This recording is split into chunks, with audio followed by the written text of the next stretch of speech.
सुतीक्ष्ण जी महाराज अगस्त जी के शिष्य हैं और सुतीक्ष्ण जी महाराज की कथा इस प्रकार से है कि एक बार अगस्त जी किसी संत भगवान से मिलने के लिए रामत पे गए तो बोले, बेटा सुतीक्ष्ण, शालिग्राम भगवान की सेवा पूजा अर्चना ठीक से कर देना।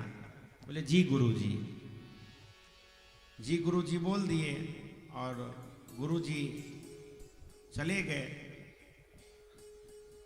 अब सुतीक्ष्ण जी महाराज भी पीछे पीछे लग गए। बोले, हम भी चलेंगे गुरुजी। बोले, चलो, तुम भी चलोगे तो शालिग्राम भगवान की सेवा पूजा करना। बोले, ठीक है गुरुजी। तो गुरुजी के साथ सुतीक्ष्ण जी भी लग गए। नदी किनारे आसन जमाए। बोले, यहाँ रुकते हैं, मैं स्नान करके आता हूँ बाबू, तब तक तुम भगवान की सेवा पूजा आदि करना। वहाँ पे क्या था, नदी किनारे एक जामुन का पेड़ लगा हुआ था। जामुन बड़े सुंदर सुंदर लगे थे। सुतीक्ष्ण जी महाराज देख करके ललचा गए। उनको कोई पत्थर वगैरह मिला नहीं जामुन तोड़ने के लिए, तो शालिग्राम भगवान को ही निशाना बना के मारे जामुन पे। तो जामुन तो टूट के धरती पे गिर गई, पर भगवान नदी में चले गए। अब उनको ध्यान आया, अरे शालिग्राम भगवान से हम जामुन तोड़े, अब शालिग्राम भगवान तो नदी में चले गए, अब गुरुजी को क्या जवाब देंगे? गुरुजी को क्या जवाब देंगे, ये मन में सोच के डर गए। अब गुरुजी को उत्तर क्या दूंगा? एक बार एक आश्रम में दो चेला पढ़ने के लिए आया, तो गुरुजी रख लिए चेला को। शाम के समय में गुरुजी ने चेला से कहा, बेटा इस बत्ती को बुझा दो। तो गुरुजी से चेला ने कहा कि गुरुजी आंख बंद कर लो, बत्ती आपको दिखेगी नहीं। थोड़ी देर के बाद बारिश होने लगे। बोले, बेटा देखना गाय भीग तो नहीं रही है बाहर में। बोले, गुरुजी अभी एक बिल्ली आई है, इसका शरीर भीगा है तो समझो बारिश हो रही है, शरीर भीगा नहीं तो समझो बारिश नहीं हो रही है। तो ऐसे चेला भी मिलते हैं गुरुजी को। और जब कोई आश्रम में सेठ जी लड्डू लेके आएंगे कि भगवान को भोग लगाना है, तो सबसे पहले आएंगे, लाओ लाओ गुरुजी, आपको सेवा करने दूंगा, लाओ लाओ हमसे भोग लगाएंगे ठाकुर जी को। तो सुतीक्ष्ण जी महाराज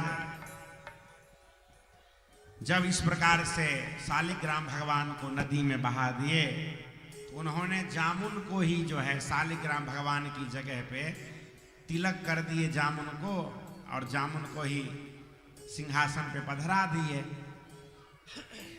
गुरुदेव भगवान जब सुबह में शालिग्राम भगवान को स्नान करने के लिए पात्र में रखे, उनको लगा कि बड़े मुलायम मुलायम आज भगवान हैं। और जब स्नान कराए तो छिलका उतर गया। गुरुदेव भगवान बोले, सुतीक्ष्ण इधर आना। बोले, जी गुरुजी। आए।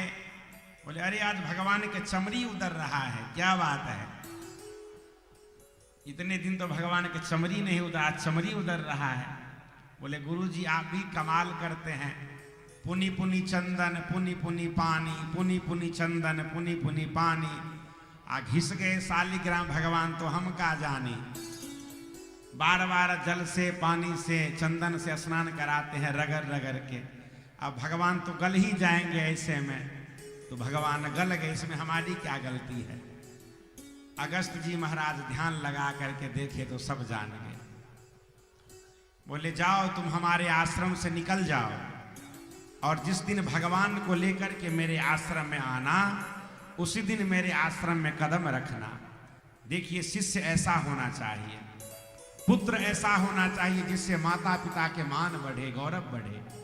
शिष्य ऐसा होना चाहिए जिससे गुरुदेव का मान बढ़े, गौरव बढ़े। और आज अगस्त जी के आश्रम में सुतीक्ष्ण जी महाराज स्वयं पूर्ण ब्रह्म को, राम भगवान को, लक्ष्मण जी को और सीता मैया को लेकर के आए हैं। और कहते हैं कि नाथ कौशलाधीश कुमारा, आए मिलन जगत आधारा। राम अनुज समेत वैदेही, निस दिन देव जपत हहु जेही। सुनत अगस्त तुरत उठि धाये, और हरि बिलो की लोचन सुख पाए। और अगस्त जी महाराज बहुत खुश हुए कि आज मेरा शिष्य निश्चित ही अपने धर्म का पालन किया और स्वयं पूर्ण ब्रह्म को हमारे आश्रम में ले आए।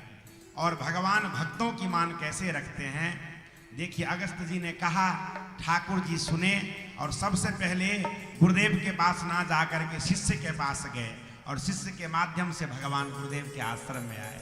ये भगवान अपने भक्तों की मान रखते हैं।